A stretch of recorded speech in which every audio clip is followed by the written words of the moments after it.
Hey everybody, welcome once again to Fix It in Post. My name's Tim, and this is going to be a little demonstration about what you can do with cuts.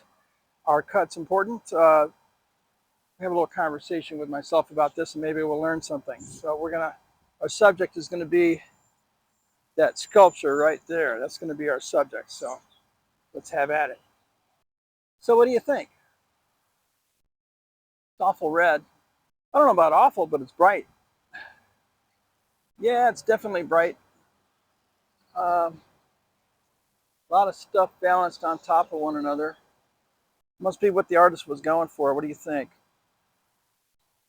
I don't know. How would it look upside down? Nah, I like it better the other way. Yeah, me too, now that you mention it. Let's put it back. There, that's more like it. So yeah, cuts can communicate a lot of different information. Just simply putting one piece of footage after another.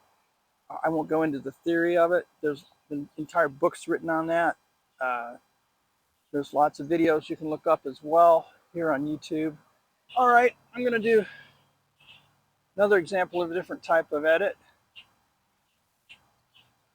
So, you saw our last example. What do you think of this example? Does this type of editing give you any ideas as to what jump cuts can do? Now, jump cuts don't have to be jarring. They can have continuity. As we just saw, they have a little bit of continuity there because they're shot in one location in motion.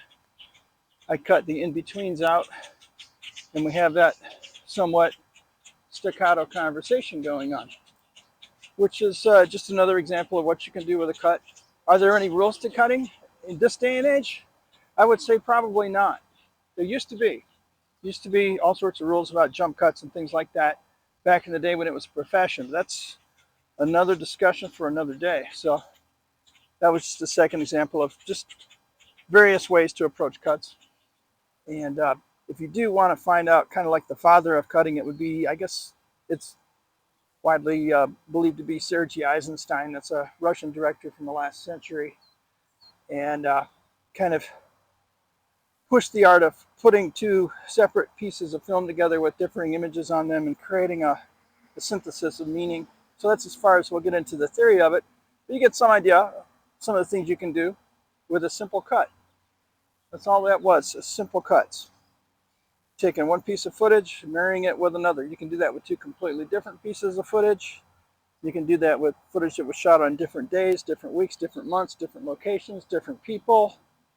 And in many cases, if you craft the imaging and the editing carefully, it'll work. It'll look more or less continuous. And that's the basics of editing, folks, right there.